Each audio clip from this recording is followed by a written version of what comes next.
तत्तु नरं चैव नरोत्तमं देवीं सरस्वतीं व्यासं ततो जयमुदीरये। श्री नारायण को नमस्कार करके नारायणं नमस्कृतं श्री व्यास जी, सरस्वती जी, गणेश जी सबको स्मरण करते हुए हम स्कंद पुराण में प्रवेश करते हैं। स्कंद पुराण भागवत पुराण की तरह ही 18 पुराणों में बड़ा पुराण कहा जाता है। इसकी भी श्लोकों की संख्या लगभग भागवत पुराण के बराबर ही है।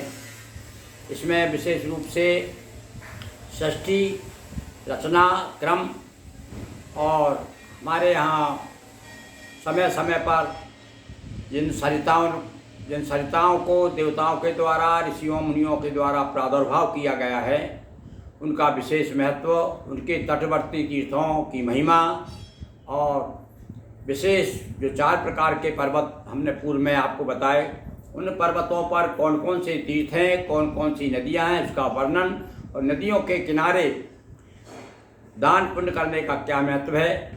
अब जब दान की बात आती है तो प्रश्न यह भी उठता है कि भाई दान का अधिकारी कौन है, कौन पात्र है और कौन को पात्र है।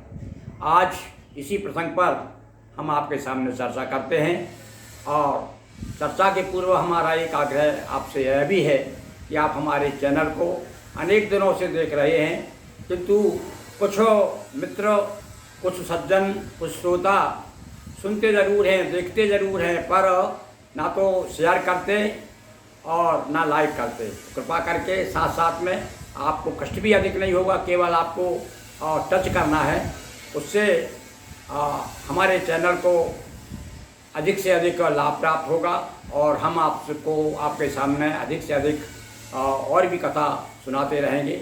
और जो सज्जन पहली बार चैनल पर आ रहे हैं वे इसे सब्सक्राइब भी ज़रूर करें। तो अब हम फिर आपके सामने अपने मुख्य प्रसंग पे आते हैं, यानी कि दान के विषय में हम चर्चा करते हैं। ऋषिगण पूछा सूत से, कौन दान का पात्र, देना किसको चाहिए। लक्षण कहें कुपात्र। और जो कुपात्र हैं, जो इसके पात्र नहीं है, जिनको दान देने से वैसा ही है जैसे ऊसई ऊसर बरसई तरण नहीं जामा।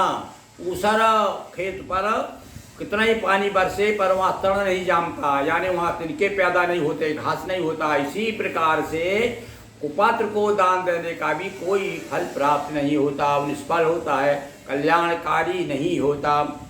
वर्णाश्रम पथ का जो त्यागी। अब बता रहे सूत जी, सबसे मुख्य बात तो क्या है, इसने वर्णाश्रम, हमारे यहाँ पर 4 वर्ण है, 4 आश्रम, यह तो सभी प्रमुख रूप से जानते हैं, ब्राह्मण, क्षत्रिय, वैश्य, शूद्र और ब्रह्मचर्य, वानप्रस्थ, संन्यास, ग्रस्त, ये 4 हैं। तो क्रम से पहले ब्रह्मचर्य आता है, ब्रह्मचर्य के बाद ग्रस्त, ग्रस्त के बाद वानप्रस्थ और वानप्रस्थ के बाद में ये 100 वर्ष की उम्र का औसत उम्र 100 वर्ष मानी गई है हमारे यहाँ, तो उनको 25-25 वर्षों में विभाजित कर दिया है। तो इसके अनुसार जो ना चलता हो, देखिए वो भी दान का अधिकारी नहीं है। जो कि वर्णाश्रम के विपरीत चलता हो उसे भी दान नहीं देना चाहिए।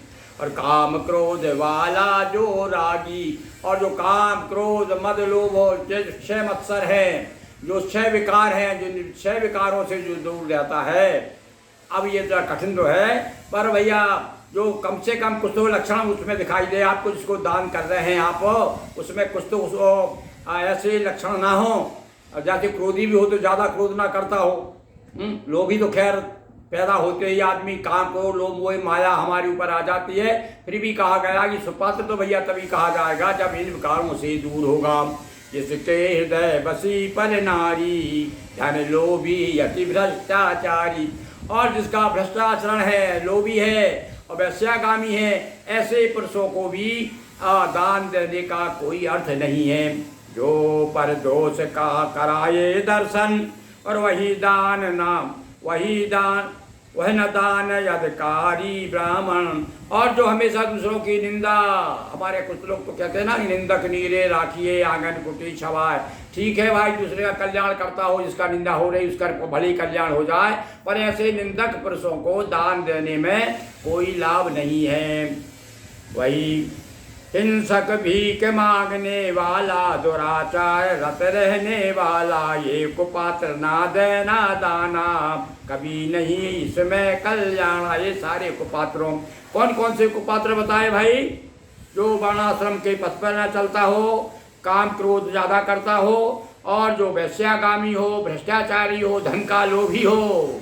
और ये विशेष रूप से बताया कि जो हिंसक हो यानी जिसके मन में हिंसा की वृत्ति हो, दूसरों को सताता हो, बिन कारण मारता हो, दुराचारी हो, ऐसे कुपात्र को दान देना नहीं चाहिए।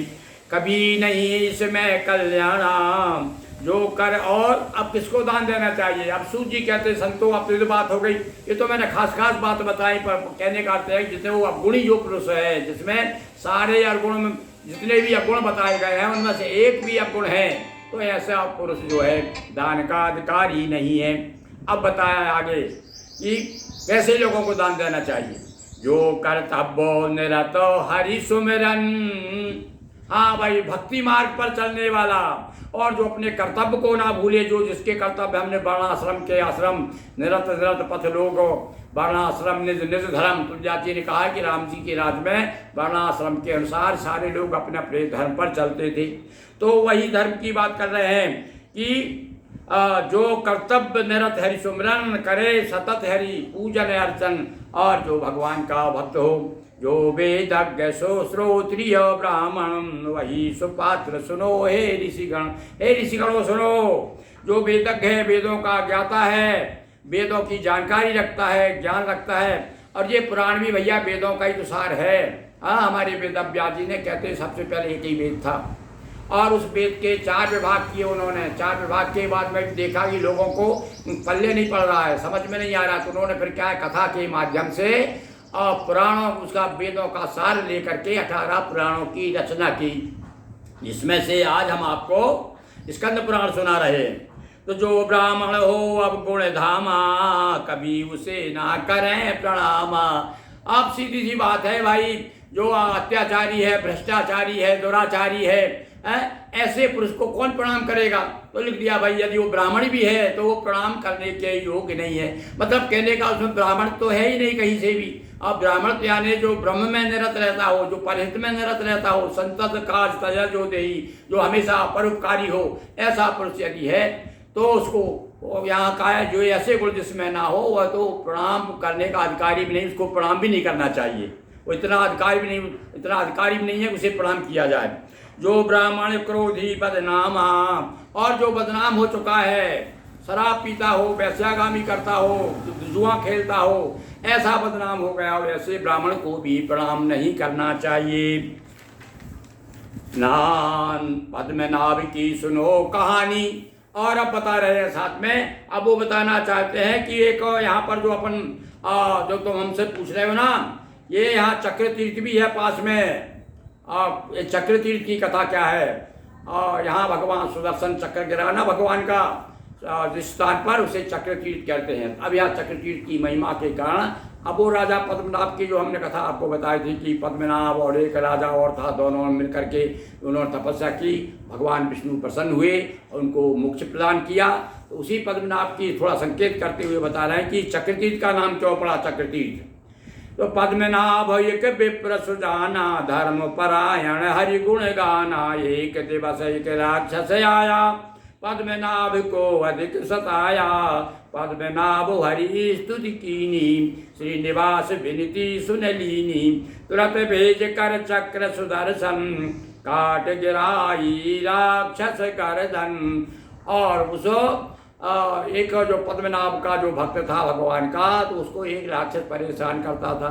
जब बहुत ही ज़्यादा अति हो गई तब तो हाथ जोड़ करके भगवान की बड़ी आर्त भाव से जब उसने प्रार्थना की, भगवान प्रसन्न हुए और बोले, हे पद्मनाभ चिंता मत कर, अब देख ये राक्षस कभी तेरे सामने नहीं आएगा, चक्र सुदर्शन उठा करके जो छोड़ा भगवान ने उस राक्षस का काम तमाम कर दिया। और वो चक्र उसके बाद में वहाँ पर स्थित हुआ और उस चक्र की फिर पद्मनाभ ने परम बहुत स्तुति की। स्तुति करने के उपरांत और चक्र तीर्थ ने भी कहा, सुदर्शन चक्र ने कहा कि अब यह स्थान चक्र तीर्थ के नाम से प्रसिद्ध हो जाएगा।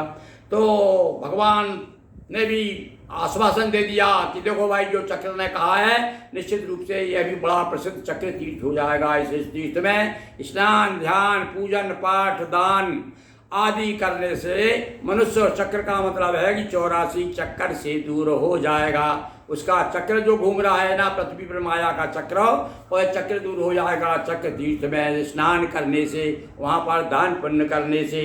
हो प्रसन्न हरि ने कहा चक्र तीर्थ यह धाम, चक्र पाणी को आइए हम भी करें प्रणाम। बोलिए चक्र तीर्थ की जय, उमापति महादेव की जय। हर हर महादेव शंभो।